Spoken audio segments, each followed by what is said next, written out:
아침 묵상에 오신 여러분들을 환영하고 축복합니다. 오늘 하나님께서 새로운 날을 허락하셨는데요. 새로운 날을 걸맞는 새로운 은혜로 오늘 하루 우리 인생을 채워줄지 믿습니다. 오늘은 모세가 태어나다라는 제목을 가지고 출애굽기 2장 1절부터 10절까지 말씀을 좀 살펴봤으면 좋겠습니다.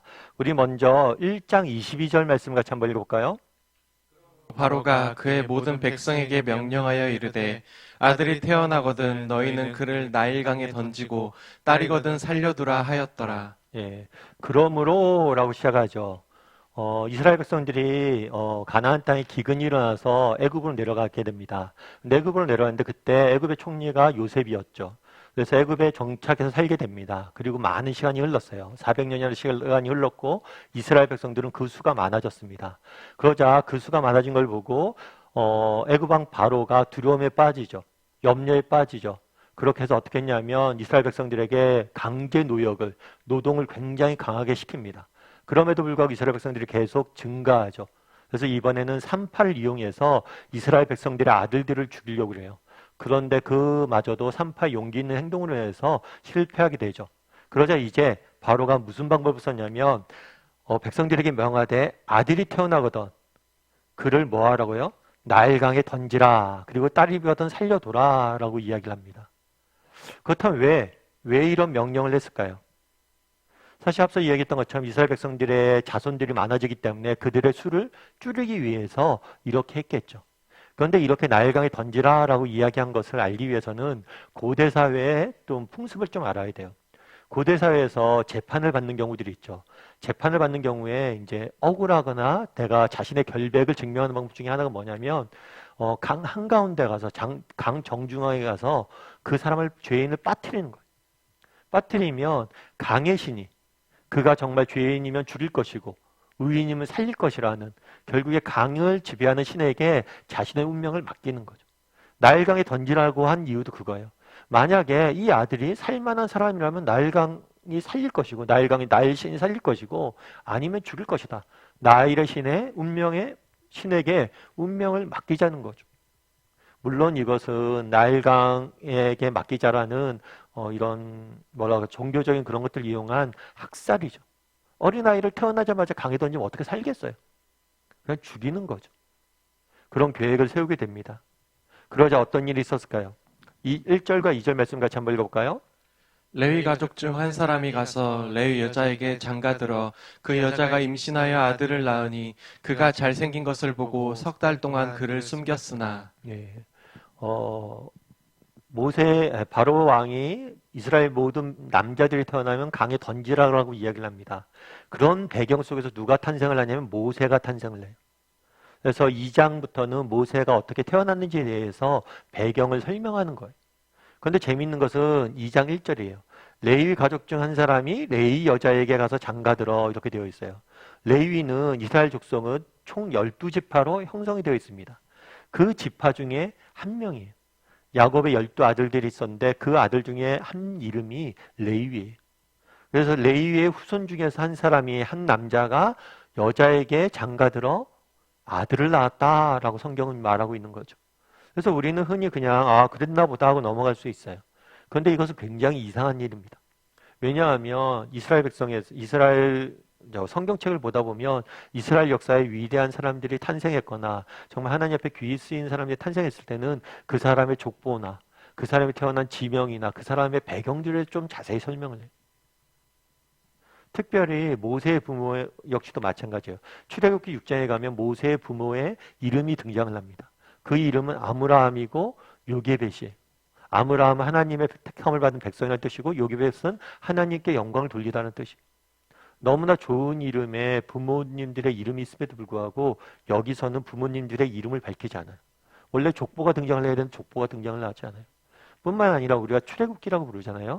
이 출애굽기는 히브리식의 성경 표현에 의하면 책 제목이 이름들이에요. 이름들. 그래서 출애굽기는 이름을 굉장히 중요시 여깁니다. 그래서 하나님의 이름이 처음으로 등장을 하고 또 모세란 이름도 물에서 구원을 받다. 구원하다라는 의미인데 정말 노예 생활에 있던 이스라엘 백성도 구원하는 인도자로서 쓰게 되죠. 이 모세란 이름에 이미 모세의 삶이 규정되어 있어요. 그만큼 이름을 중요시 여기는 책이고 이름의 대해서 다양한 소중한 이름들이 많이 등장하는 책인데 이 순간만큼은 모세 부모의 이름을 숨긴다는 거죠. 그렇다면 왜 모세 부모의 이름을 드러내지 않고 숨겼을까요? 이것들을 알기 위해서는 그 당시 배경을 좀 알아야 돼요.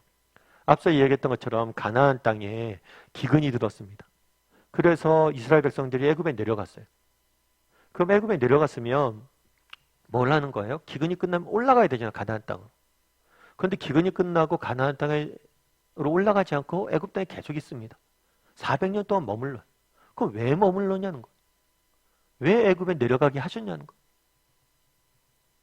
사실 가나안 땅에 이스라엘 백성들 내려보낸 건 기근 때문에 보낸 게 아니에요.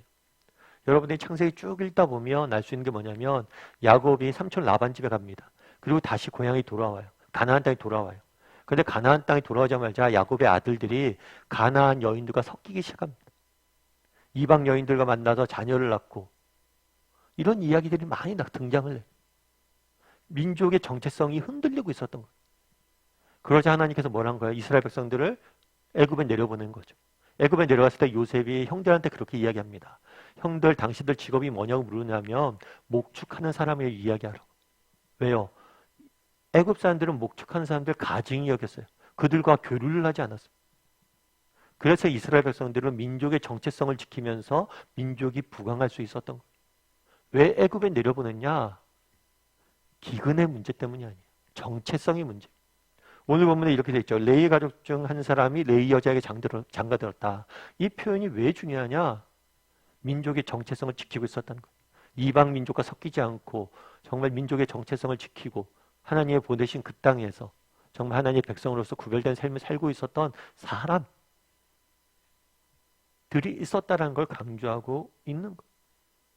오늘도 마찬가지란 거죠. 하나님이 지금도 원하는 사람은 무엇일까요?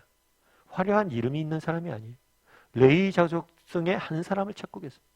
세상이 보기엔 이름도 없고 세상이 보기엔 뭐 드러날 것도 없고 세상이 보기엔 주목할 것도 없지만 각자 자기가 서 있는 자리에서 하나님의 백성으로서 구별될 삶을 살고자 노력하는 한 사람, 그 사람을 찾고 있음을 오늘 본문을 통해서 우리는 발견하게 되는 거예요. 예전 옥하는 목사님께서 그런 말씀을 종종 자주 하셨어요. 가끔 설교 때도 말씀하시고 개사적인 자리에서 말씀하시는데 자기는 하늘나라 가는 게 두려운 마음들이 있다. 왜냐하면 하늘나라 가면 좋죠. 좋아요. 그런 거 다 알아요. 그런데 왜 두렵습니까? 라고 이야기했더니만 하늘나라 가면 하나님 앞에서 우리 인생을 평가받을 텐데 옥하는 나와라. 그러면 많은 사람들이 날 알 거 아니냐고. 그래도 큰 교회 담임 목사였고 또 한국교회에서 많은 사람들이 아니까 옥하는이라고 딱 나와라 해서 딱 내가 나갔는데 정말 이름도 없고 빛도 없이 저 기둥 뒤에서 교회를 위해서 열심히 기도하는 권사님보다 내가 상이 적을까 두렵다 라고 이야기하는 거예요. 세상이 보기엔 내가 더 유명한 자일 수도 있고 세상이 보기엔 내가 더 화려한 사람 많이 정말 믿음이 좋은 사람도 칭찬받을 수도 있지만 하늘나라 가서는 아니지 않을 수 있지 않겠냐. 어쩌면 하늘나라 가서는 저 교회 뒤에서 기둥 뒤에서 또 먼 오지에서 정말 사람들이 알아주지 못하는 곳에서 정말 하나님의 백성을 살고자 노력했던 사람이 옥하는보다 더 큰 칭찬을 받을까 두렵다는 거. 참 맞는 이야기라고 생각해요. 지금도 하나님이 찾으신 사람이 어떤 사람입니까? 정말 세상이 보기에 화려하고 이름이 있는 사람이 아니에요. 레위 사람 한 사람을 찾고 있는 거예요. 우리도 바라기는 우리 다음의 식구들이 이 레위 가족 중 한 사람이 되었으면 좋겠어요. 세상이 우리를 주목하지 안 할지 몰라도 정말 각자 있는 설에 있는 자리에서 하나님 백성으로서 가정을, 일터를, 자녀들을 섬기고 양육하는 그런 한 사람이 되었으면 좋겠어요. 교회를 섬기는 한 사람이 되었으면 좋겠어요. 그랬을 때 하나님께서 우리 인생을 통해서 놀라운 일들을 이루어 가실 줄 믿습니다. 또한 우리를 칭찬할 줄 믿어요. 이 시간 우리 함께 기도했으면 좋겠는데요. 기도하실 때 오늘 말씀 기억하면서 기도했으면 좋겠습니다. 그날에 정말 레위 가족 중 한 사람이 레위 여자에게 장가들었다라고 이야기합니다. 지금도 하나님이 찾으시는 사람은 누구입니까? 각자가 서 있는 자리에서 정말 빛도 없이 이름도 없이 정말 하나님을 바라봄으로 하나님의 백성답게 각자 서 있는 자리에 살고자 노력하는 한 사람, 그 한 사람을 찾고 있음을 기억하고 정말 내가 그런 한 사람이 되게 해달라. 누가 주목한 사람이 없더라도 하나님 바라보면서 하나님이 원하시는 정말 가정을 일터를, 교회를 세우기 위해서 노력하는 그런 사람이 되게 해달라고 이 시간 목소리와 같이 기도해 주시고, 또 오늘 하루 또 세상 속에 살아가야 되는데 하나님께서 우리 인생을 지키고 인도하고 보여달라고 이 시간 목소리와 같이 기도하도록 하겠습니다. 같이 기도하시겠습니다.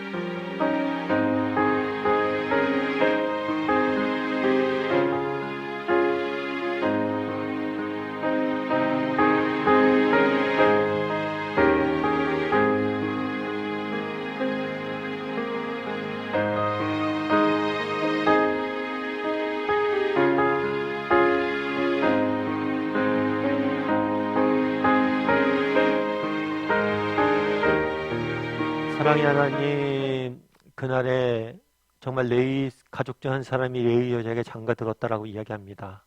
지금도 레위 가족 중에 한 사람을 하나님께서는 찾고 계심을 믿습니다. 정말 우리가 각자 서 있는 가정에서, 일터에서, 공동체 가운데 정말 하나님의 백성으로서 정말 하나님 원하시는 삶들을 살고자 노력할 줄 아는 우리 모두가 될 수 있도록 주여 붙잡아 주시옵소서. 세상이 보기에 정말 주목하지 않고, 세상이 보기에 초라해 보이고, 세상이 보기에 무명이라 할지라도 정말 우리 하나님께서 기억하고 언젠가 우리에게 상 주실 것을 바라봄으로 각자 서 있는 자리에서 정말 하나님 백성답게 살기 위해서 노력할 줄 아는 우리 모두가 될 수 있도록 주여 은혜를 더하여 주시옵소서. 하나님, 오늘 또 세상 속에 살아가야 됩니다. 하나님, 우리의 심령을 지키시고 우리의 갈 길을 인도하시고 우리의 정말 한 걸음 한 걸음을 지켜주셔서 오늘 하루 주 안에서 믿음으로 승리할 수 있는 오늘 하루가 될 수 있도록 주여 붙잡아 주시옵소서. 은혜 감사를 드리며 모든 말씀 예수님의 이름으로 기도드리옵나이다. 아멘.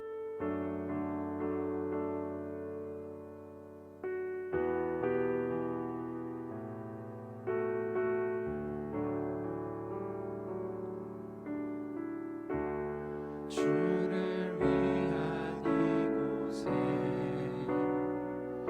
예배하는 자들 중에 그가 찾는 이 없어 주님께서 슬퍼하시네.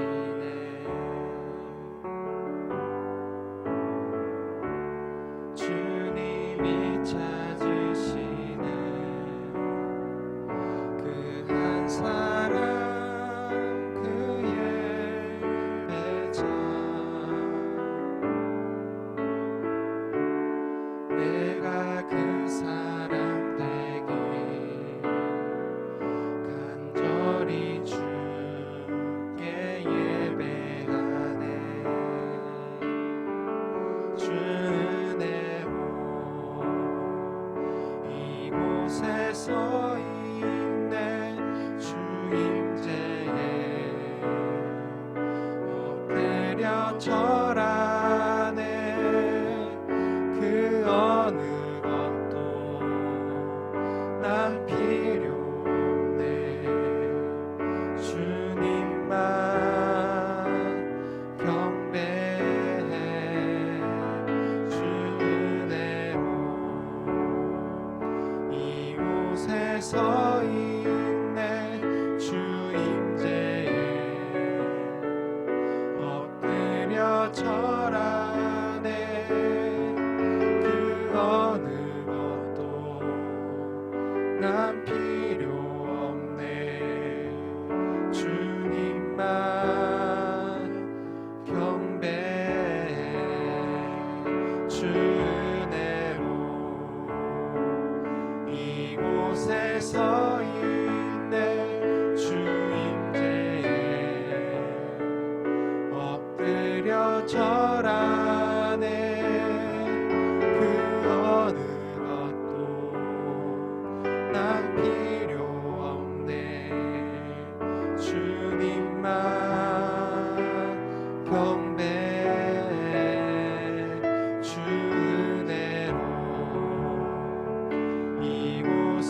서